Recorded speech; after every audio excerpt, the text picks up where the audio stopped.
In this episode of the Owl Diary, I'll show you highlights of the flying shows I provided at the Yorkshire Game Fair. I'll show you the difference in personalities of my two Russian Steppe eagles, and I'll introduce you to some new team members we have here at Owl Adventures. So this one here is a barn owl, this one here is a Ural owl, and the one between my legs here, this one is a Bengal eagle owl. Now I got all three of these owls about 5 days ago from breeder Mike Horn. He's been breeding owls for over 40 years, and there's a good reason for getting some more baby owls. Essentially, the business is growing, which is fantastic, but that means we're getting busier, it means we are employing more people, and it means I need more birds. And luckily I do have room at HQ for a few more aviaries, but once the new aviaries for these birds are built, then really I'll be out of room, and we won't be able to get any new birds really until we get bigger premises in the hopefully near future. Now, the barn owl here, really important bird that we use. We do so many of the barn owl ring bearers. In fact, we are the leading company in the UK for it. Lost track, well over 100 weddings this year booked all over the UK, including a couple abroad as well. And this will be primarily a ring-bearing bird, but also will be used for school visits and flying shows and things like that. Then we have the Bengal eagle owl, which is this is the smallest one so far of the lot in terms of its growth. It will get to be much, much bigger, the Bengal eagle owl being a bit like a European eagle owl, but a little slimmer, much lighter, and it'll fly to the glove beautifully. And this is going to be a very tame bird, great for flying shows and flying experiences, which will give me the chance to give Henrietta, our 22-year-old eagle owl, a bit more time off flying every year. And then this one, a species I've never even worked with before, a Ural owl, one of the Strix genus. And the breeder, Mike, said he actually prefers these to the great grey owl as a bird for handling and flying. And great greys are beautiful, but they are, in my experience, rather tricky customers when it comes to their varying personalities and things like that, whereas we should hopefully have a really solid, tame, easy to train and easy to fly, with my experience of course, bird here. So the Ural owl is a semi-Arctic bird of Europe, quite widespread over to Asia as well. Stunning bird with long tail feathers, grey feathers as well, and this is the most developed so far. It's spending quite a bit of time hopping around outside, also around the house where we keep them, fledging in a sense. So when they're very young, they fledge very early. It's called branching, so they learn how to move around outside, a bit like the tawny owls in this country actually. And we're trying to give it as much of that natural opportunity to behave as we can, just keeping an eye on it of course. And the thing about this bird is the feathers on this side are pretty much formed already, and it is beginning to hop around a bit. Won't be long before it's actually flying. Now I find out of many different types of owl, the Taito group, the Bubo group, like this one between my legs, and the Strix group here, it's the Strix group that tend to grow the quickest, or rather form their wings the quickest and fly the soonest, if that makes sense. So you can have a flying Strix owl that's still really very fluffy, a bit like this one here. Whereas your Bengal will actually be pretty much fully feathered and most of the down will have gone by the time it's actually flying.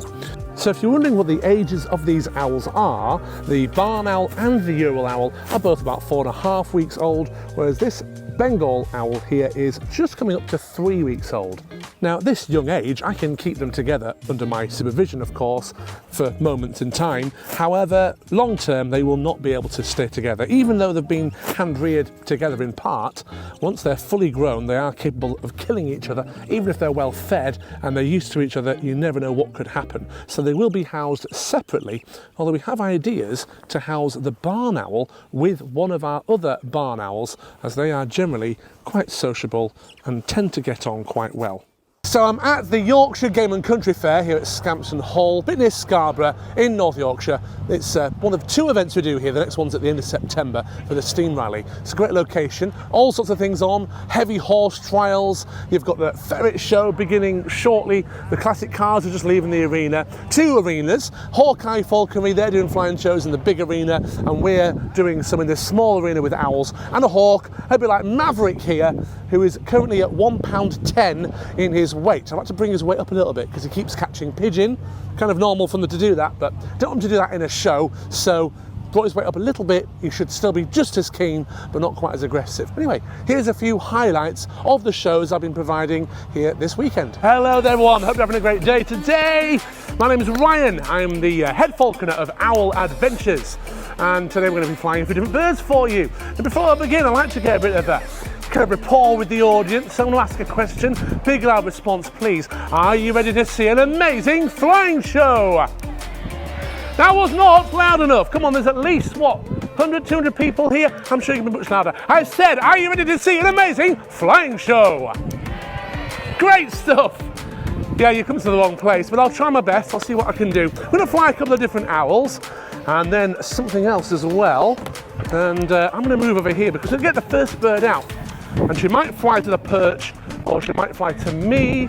Yeah, that's okay. You can get her out. I'm going to go right over here. And hopefully, if I can get her attention. There she is. Oh, that's all right. You have a little fly around the arena. You're just showing off, really, aren't you? Let's be honest. And we're going to land on a little horse box. Nice. There she is. Firstly, their hearing is incredible. These owls have hearing so good that this owl will be able to hear my heart beating from about this distance and possibly even a lot further. Have we got any willing volunteers? Show of hands, please, to clean my car. Is that all right? Worth a try. I'll tell you what, we'll have this young person here. Yeah. So yeah, we're feeding chicken today. We do give the birds a varied diet though. We feed them on what you'd expect, you know, general bird of prey food, chicken, mice, rats, quail, pheasant, poodles, that sort of thing. Well, the thing is, if I whistle, which is a command to the bird, with the mic on, it's coming in surround sound. There we go, it's more visual. Keep your hand up. How many falconers does it take to bring a bird to the glove? Right. There we go. Can we please give our volunteers a big round of applause? So Eva here is 11 years old. I've had her from 2 weeks old, so we hand rear the birds, they're nice and tame.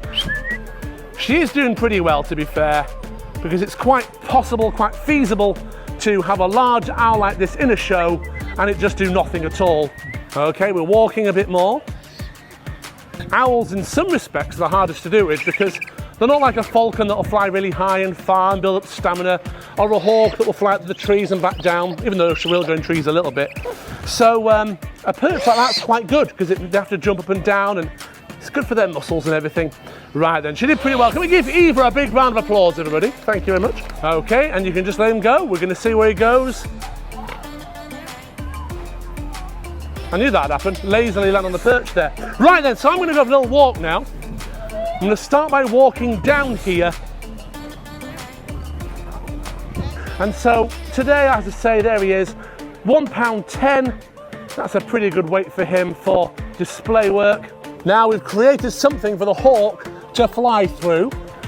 Now this is perfectly safe, boys, don't worry at all. There's no danger whatsoever.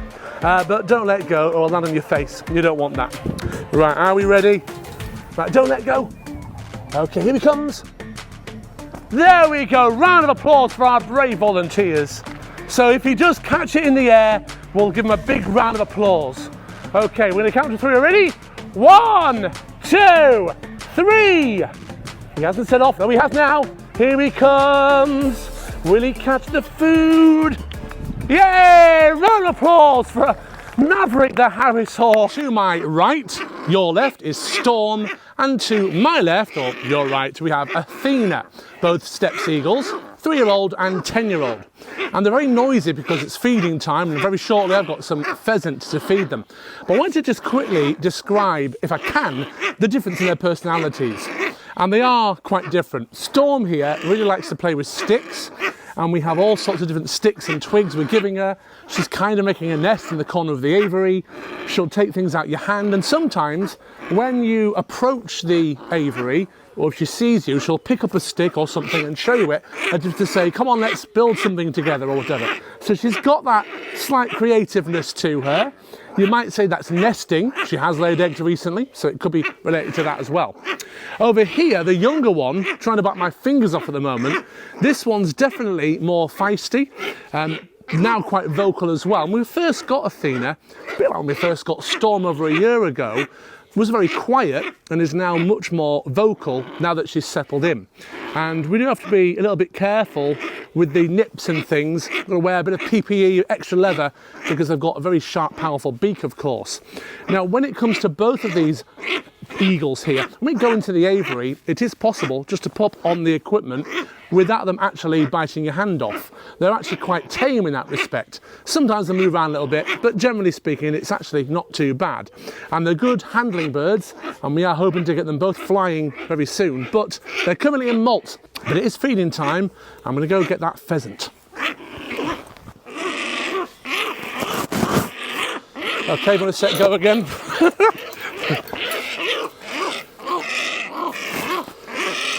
So they know I've got the pheasant, and that's why they're very, very excited about it. I've cut them into small pieces just to save my fingers. I might be careful. No, it's Storm's turn. That's it. Here you go. Lovely. So I've just got some small pieces here. She's still got her bit there. Done that bit? There is meat on it, I promise. Just got some small pieces here just to start off, and then what I'm going to do is feed one of them, behave yourselves, you can't steal the food, one of them out here, and the other one maybe in the aviary. It's okay when I've got chicks or cuttings of quail or quail each, but there's something about pheasant that drives them a little bit wild, I must say.